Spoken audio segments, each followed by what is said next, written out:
उत्तराखंड की सुप्रसिद्ध अभिनेत्री गीता नेगी उनियाल का निधन हो गया है। उनके निधन से उत्तराखंड में शोक की लहर है। गीता उनियाल ने देश विदेश के मंचों पर उत्तराखंडी संस्कृति को पहुंचाया है। उन्होंने 17 फीचर फिल्मों पर भी गीतों के माध्यम से अभिनय किया है और 300 से ज्यादा वीडियो एल्बम भी उन्होंने अभिनय किया है। गीता उनियाल लंबे समय से कैंसर से पीड़ित थी।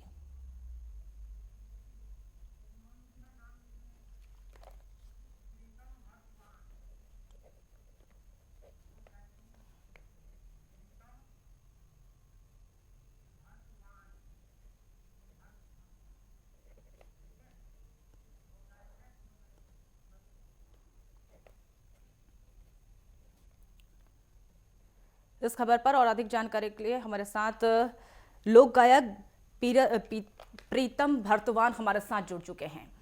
जिस तरीके से अभिनेत्री गीता नेगी उनियाल कहीं ना कहीं उत्तराखंड की संस्कृति को न केवल देश में बल्कि विदेशों में भी उन्होंने झलकाया, और अब उत्तराखंड के लिहाज से अगर देखते हैं तो कितनी क्षति मानी जा सकती, कितनी क्षति उत्तराखंड वासियों के लिए? जी, ये बहुत दुखद घड़ी है और इस समय हमने एक बहुत होनहार, एक बहुत लाजवाब, बहुत शानदार कलाकार को खोया है। एक नौजवान कलाकार गीता उनियाल आज एक असामयिक निधन से उसने अपना शरीर छोड़ दिया है और बहुत चिरकाल तक गीता उनियाल का अभिनय, उसकी मंचों में प्रस्तुतियां और जितने भी गीतों में उसने काम कराया गीता ने, वो याद रहेगा। और गीता उनियाल एक ऐसी कलाकार थी कि किसी भी किरदार में जब वो काम करती थी तो ऐसा लगता था कि वो किरदार जीवंत वो उठा है। और एक बहुत तरुण अवस्था में गीता का जाना हम सबके लिए बहुत दुर्भाग्यजनक परिस्थितियां हैं। ईश्वर उनकी आत्मा को शांति दे और गीता उनियाल जैसी कलाकार पुनः फिल्म इंडस्ट्री में होगी, ऐसा नजदीक प्रतीत नहीं होता है। जी बिल्कुल। अगर प्रीतम जी बात करें हम गढ़वाली फिल्मों और पहाड़ों से पलायन समेत कई ऐसे अनेक ज्वलंत मुद्दों पर उनके द्वारा उन्हीं मुद्दों पर फिल्मों के आधार पर उनके द्वारा काम किया गया। कहीं ना कहीं उत्तराखंड वासियों के लिए हमेशा से ज्वलंत मुद्दों को उठाने के लिए गीता उनियाल जी हमेशा से उत्तराखंड की संस्कृति को बढ़ावा दिया और उसी आधार पर उत्तराखंड वासियों के लिए काम करती रही। जी जी जी जी, निश्चित। वो गीता उनियाल ऐसे समय में कलाकार थी कि जिस समय एल्बम का दौर था और एक कैसेट फॉर्मेट से वीडियो फॉर्मेट्स में गाने आने लगे और गीता का जो अभिनय था वो बहुत सराहे जाने लगा। उसने अपने अभिनय से लोगों के दिल में छाप छोड़ी है, लेकिन उससे भी बढ़कर के जो उसकी एक ह्यूमैनिटी, एक मानवता और एक अपनापन, जब भी गीता किसी को मिलती थी, किसी प्रोड्यूसर, किसी कलाकार को, तो ऐसा लगता था कि उनसे बहुत पारिवारिक दिली रिश्ता है, या ऐसा लगता था गीता एक कलाकार नहीं, एक रूह बोल रही है। और वो इतनी लाजवाब आर्टिस्ट थी कि जब भी वो किसी गाने के लिए उसके लिए कहा जाता था और जब गीता एक अच्छे मकाम पर पहुंच गई तो कभी भी उसने किसी भी प्रोड्यूसर्स को ये डिमांड नहीं करी कि वो कितना पारिश हार्मिक लेगी। इसलिए उसका सम्मान ऐसा किया जाता था। वो इसलिए भी जानी जाती है, वो कहती थी कि भाई साहब, अभी हमारी इंडस्ट्री, हमारा जो उत्तराखंड का फिल्म या लोक कला या एल्बम में जो हम गाने कर रहे हैं, फिल्में बना रहे हैं, लघु फिल्में, बड़ी फिल्में, पर्दे की फिल्में, इन फिल्मों का अभी हमारा उठता हुआ दौर है। आज हम डिमांड की उसमें नहीं है। और जब वो ख्याति लब्ध भी हो गई तब भी वो बहुत शालीन लड़की थी और उसने उसका जाना हम सब लोगों के लिए आज हमारे रोने का दिन है, बहुत दुख की घड़ी है।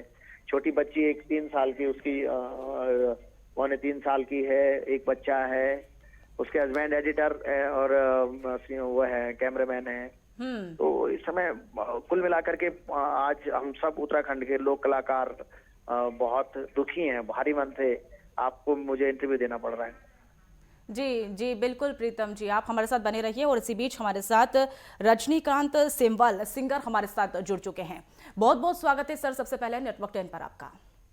जी, जिस तरीके से अभिनय की दुनिया में ये कहा जा सकता है या फिर ये कहे कि उत्तराखंड के लिए कितनी क्षति हम देख सकते हैं, ये आज जो घटना घटी है कल शाम को, हमारी गढ़वाली इंडस्ट्री की जो नामचीन कलाकार रही हैं गीता उनियाल जी, वो 20 सालों से लगभग काम कर रही थी हमारे उत्तराखंड इंडस्ट्री में, अपना अमूल्य योगदान दे रही थी। उन्होंने कई सारे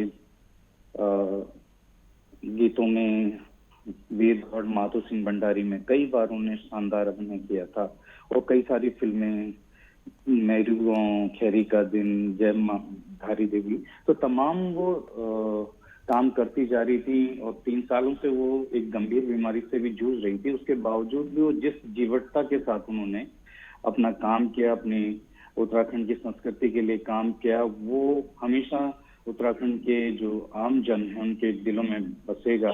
और यही है कि मैं माँ गंगा से उनके पुण्य आत्मा की मोक्ष की कामना करता हूँ। जी बिल्कुल रजनीकांत जी, जिस तरीके से अगर बात कर ली जाए 2 दशकों तक उत्तराखंड की जो कला है, जो कला जगत में उन्हें अपना अमूल्य समय दिया, और ऐसे में उत्तराखंड वासियों के लिए या फिर ये कहे कि फिल्म जगत के लिए कितना बड़ा नुकसान से माना जा सकता है?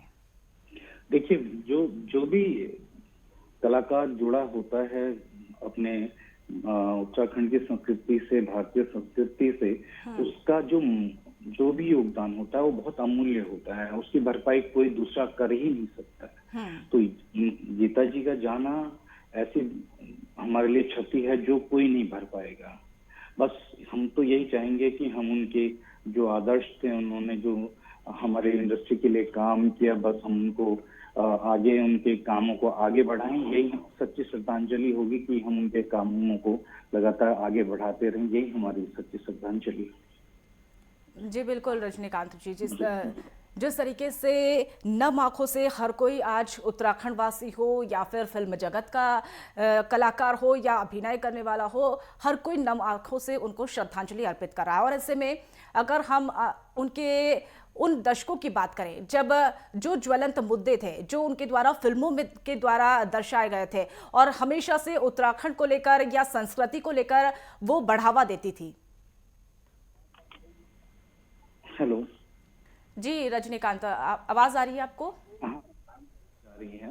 उन्होंने हमेशा जीवटता के साथ ही काम किया। उनके अंदर जुनून, उनको जैसे भी 3 साल से जो मुझे मालूम है कि उनको कैसे गंभीर बीमारी से जूझ रही थी, उसके बावजूद भी वो फिल्म की शूटिंग में आती थी, अपना काम निभाती थी। जब फिल्म का प्रमोशन होता था वो जगह जगह कोटद्वार वगैरह तो जगह जगह से जाती है। तो ये सीखने की चीज है कि वो कितना जीवटता के साथ अपना काम को अंजाम देती थी। ये सब हमारे लिए एक मिसाल के तौर पे हमें देना चाहिए और उनसे सीखना चाहिए किस तरीके से अपना योगदान विकट स्थिति में दिया जा सकता है। ये हमें सीखना चाहिए।